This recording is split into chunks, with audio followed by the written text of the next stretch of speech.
All right, so here we have a fixture that does have an LED inside.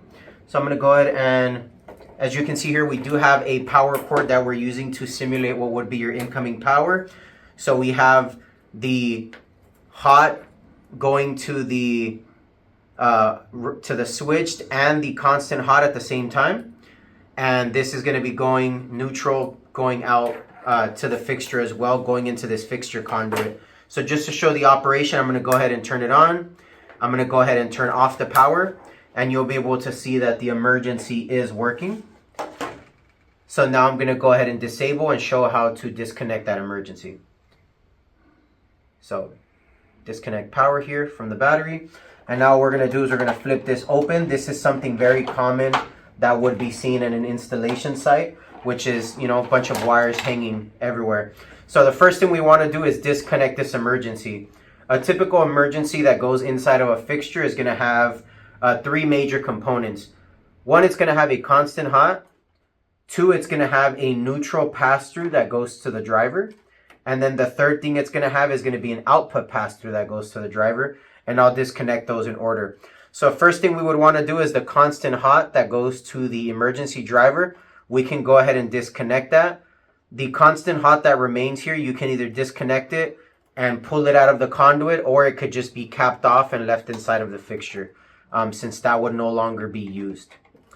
So then we're going to go ahead and move on to the neutral pass-through.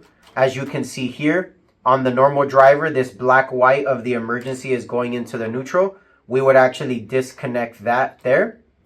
And then what we would do is we would take the standard neutral, the neutral that's coming from our power, from the conduit you see here, and then instead of going to the emergency driver, this now goes direct to the normal LED driver. There's our input side. Now if we shift over to the output side, there's a few connections that are made here. Connection 1, you have the positive pass-through on the output that goes to the LEDs. You would actually disconnect that. And then you have the pass-through from the emergency that goes into the driver. We will also disconnect that here. And then when that gets disconnected, you now disconnect, or you connect your LEDs directly to the positive of the LED driver. So you essentially get rid of the two positive wires that are coming from the emergency. Those are not to be used anymore either. And then lastly, you see here there's a three-way connection. This connection is the negative of the LEDs, the negative of the emergency, and the negative of the driver. What we would do is disconnect that connection, and we would wire it directly, LED driver, straight to your LEDs.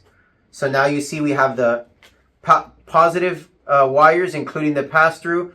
We have our negative, and we've disconnected our neutral and our constant hot, and this emergency can be removed as a whole. In this case, we do have a test switch as well. So I will go ahead and remove that test switch from the fixture just so I can showcase it a little bit easier and close this up. So go ahead and disconnect this test switch indicator. A lot of the times these will just be screwed in with nuts going on the back of the plastic test switch. So I'll go ahead and remove that. So as you can see here, test switch is gone. And our emergency is now gone. So now the wiring in here is a lot simpler. All you have is your line, your hot, you have your neutral, you have your dimming wires, and now you have the output that goes directly to your LEDs, nothing else. Again, this wire here is going to be that constant hot that was feeding the emergency. That is no longer needed. It can be capped off and left in the fixture for other future uses, or it can be pulled out of the conduit altogether. So now what we're going to do is we're going to go ahead and move on to the inverter side. Now that the emergency is completely gone, we are going to use this as if it were a standard fixture since it no longer has emergency. So, all right, so here we have a regular fixture. There is no emergency in this fixture. It is just a standard LED driver with some LED boards connected.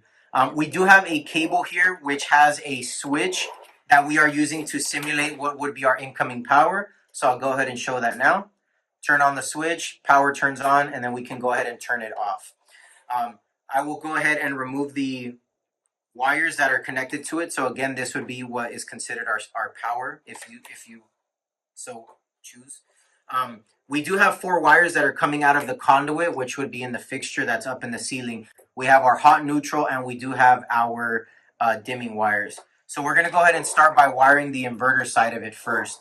So our inverter is going to have 3 sets of wires.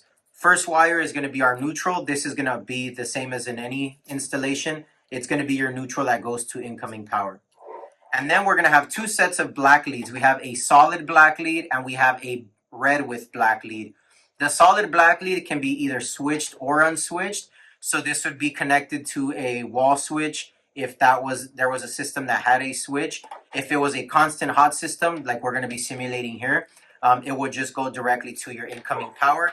And then this black red here, this is going to be your constant hot. This is what controls the charging of your battery. This needs to be always connected to power. Again, just for demonstration purposes, on our cable, we will tie them together to show, to simulate a power outage. And then from there, we're gonna have all these sets of leads. These are all actually gonna be tied to the output. In the meantime, we do have a solid purple and a solid pink, which are shown here. These are actually gonna be left to the side for now because we do not have a wall dimmer that we're gonna be using in this installation. Instead, we're gonna be going to our inverter output dimming wires. So I'm going to go ahead and take the purple, connect it to purple, and then pink is going to connect to the negative. In this case, we have a gray wire, but it'll either be gray or pink depending on the age of the fixture that is being installed into. And then all that we have left is going to be 2 sets of wires from our conduit, 2 sets of wires from our inverter, and those are going to be our power wires. So we have the black with orange, that's going to be our inverter output hot. And then we have the white connect of the conduit connecting to the white with yellow from the inverter. That's going to be our neutral.